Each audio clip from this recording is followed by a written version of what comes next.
आखिर क्यों काटा ब्रह्मा का पांचवा सिर भगवान शंकर ने।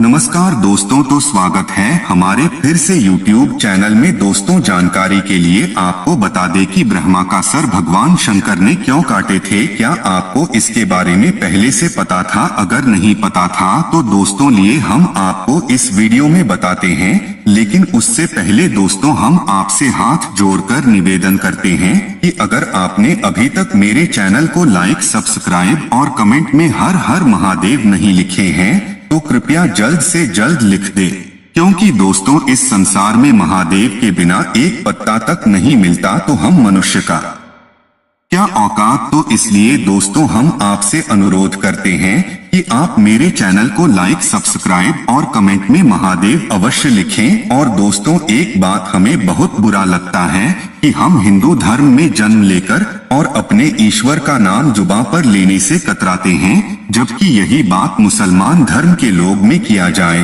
तो वह लोग ऐसा एक भी दिन नहीं है कि अपने अल्लाह का नाम जुबां पर ना लेते होंगे। तो हम लोग हिंदू धर्म में इतना परिवर्तन क्यों, इतना भेदभाव क्यों?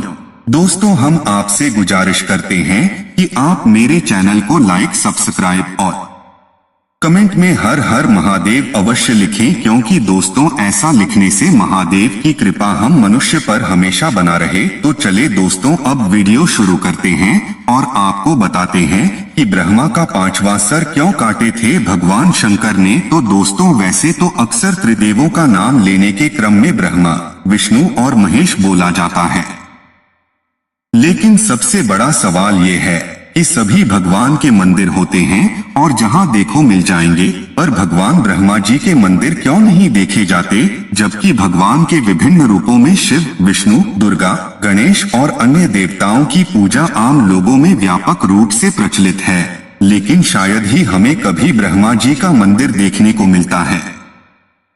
बहरहाल इसका जवाब हमें पौराणिक कथाओं में ही मिल सकता है, लेकिन पौराणिक कथाओं में भी कई तरह के सिद्धांत और कहानियों को बतलाया गया है। हिंदू पौराणिक कथाओं में संपूर्ण सृष्टि का रचनाकार ब्रह्मा को कहा जाता है, जिन्होंने अपने ही शरीर से देवताओं, राक्षसों, पुरुषों और इस धरती पर मौजूद सारे प्राणियों को बनाया है। ऐसा माना जाता है कि ब्रह्मा के 4 सिर हैं, जिन्हें चारों वेदों के प्रतीक के तौर पर देखा जाता है। शुरू में उनके 5 सिर थे, जिनमें से एक को शिव जी ने क्रोध में आकर काट दिया था। एक सिद्धांत यह मानता है कि इंसान अक्सर उन्हीं देवी देवताओं की पूजा करता है जो आमतौर पर एक योद्धा होते हैं। भारत में सभी देवी देवताओं के मंदिर तो सहज ही मिल जाएंगे, पर ब्रह्मा जी का मंदिर बिरले ही आपको देखने को मिलेगा। सरस्वती विद्या की देवी और ब्रह्मा सृष्टि के रचनाकार के भी मंदिर आपको शायद ही कभी मिल पाएंगे। हिंदू पौराणिक कथाओं में संपूर्ण सृष्टि का रचनाकार ब्रह्मा को कहा जाता है, जिन्होंने अपने ही शरीर से देवताओं, राक्षसों, पुरुषों और इस धरती पर मौजूद सारे प्राणियों को बनाया है। ऐसा माना जाता है कि ब्रह्मा के 4 सिर हैं, जिन्हें चारों वेदों के प्रतीक के तौर पर देखा जाता है। शुरू में उनके 5 सिर थे, जिनमें से एक को शिव जी ने क्रोध में आकर काट दिया था। एक सिद्धांत यह मानता है कि इंसान अक्सर उन्हीं देवी देवताओं की पूजा करता है जो आमतौर पर एक योद्धा होते हैं। भारत में सभी देवी देवताओं के मंदिर तो सहज ही मिल जाएंगे, पर ब्रह्मा जी का मंदिर बिरले ही आपको देखने को मिलेगा। सरस्वती विद्या की देवी और ब्रह्मा सृष्टि के रचनाकार के भी मंदिर आपको शायद ही कभी मिल पाएंगे। शास्त्र अनुसार कहा जाता है कि ब्रह्मा ने सृजन के दौरान ही एक चौंकाने और बेहद ही सुंदर महिला को बनाया था। हालांकि उनकी यह रचना इतनी सुंदर थी कि वे उसकी सुंदरता से मुग्ध हो गए और ब्रह्मा उसे अपनाने की कोशिश करने लगे। ब्रह्मा जी अपने द्वारा उत्पन्न शत्रुपा के प्रति आकृष्ट हो गए तथा उन्हें टकटकी बांधकर निहारने लगे।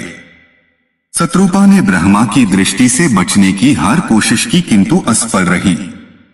कहा तो ये भी जाता है कि शत्रुपा में हजारों जानवरों में बदल जाने की शक्ति थी और उन्होंने ब्रह्मा जी से बचने के लिए ऐसा किया भी लेकिन ब्रह्मा जी ने जानवर रूप में भी उन्हें परेशान करना नहीं छोड़ा। इसके अलावा ब्रह्मा जी की नजर से बचने के लिए शत्रुपा ऊपर की ओर देखने लगी, तो ब्रह्मा जी अपना एक सिर ऊपर की ओर विकसित कर दिया, जिससे शत्रुपा की हर कोशिश नाकाम हो गई। भगवान शिव ब्रह्मा जी की इस हरकत को देख रहे थे। शिव की दृष्टि में शत्रुपा ब्रह्मा की पुत्री सदृश थी, इसीलिए उन्हें यह घोर पाप लगा। इससे क्रुद्ध होकर शिव जी ने ब्रह्मा का सिर काट डाला ताकि शत्रुपा को ब्रह्मा जी की कुदृष्टि से बचाया जा सके। शास्त्र अनुसार भगवान शिव ने इसके अतिरिक्त भी ब्रह्मा जी को शाप के रूप में दंड दिया। इस श्राप के अनुसार त्रिदेवों में शामिल ब्रह्मा जी की पूजा उपासना नहीं होगी। इसीलिए आप देखते हैं कि आज भी शिव एवं विष्णु पूजा का व्यापक चलन है, जबकि ब्रह्मा जी को उपेक्षित रखा जाता है।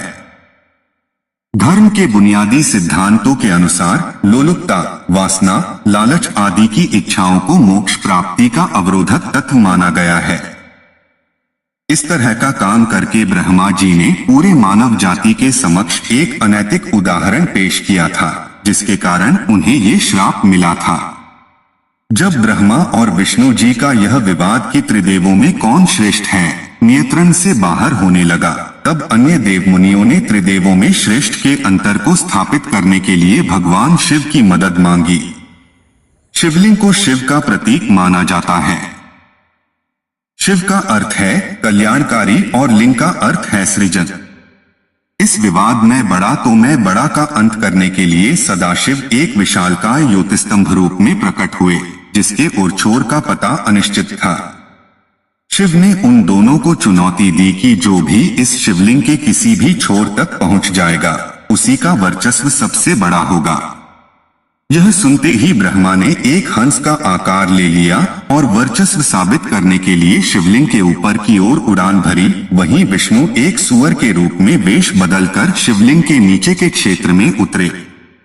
जैसे ही कुछ दूर तक विष्णु जी ने यात्रा तय की, उन्हें एहसास हुआ कि इससे पहले भी शिव ने उन्हें मात दी थी। अतः विष्णु लौट आए और भगवान शिव को सुप्रीम रूप में स्वीकार किया।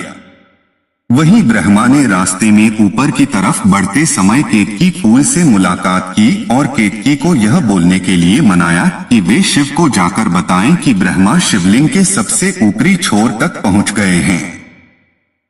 शास्त्र अनुसार ब्रह्मा जी की बात मानकर केतकी फूल ने भगवान शिव से झूठ कहा, जिसका पता शिव जी को लग गया। इसके बाद भगवान शिव ने क्रोधित होकर ब्रह्मा को श्राप दिया कि उनकी इस पृथ्वी पर कहीं भी पूजा नहीं की जाएगी और केतकी फूल का किसी भी धार्मिक अनुष्ठान में पूजा के लिए इस्तेमाल नहीं किया जाएगा। लाजिमी है कि अन्य पौराणिक कहानियां अनैतिक गतिविधियों के प्रति डर पैदा करने के लिए बनाई गई होती हैं।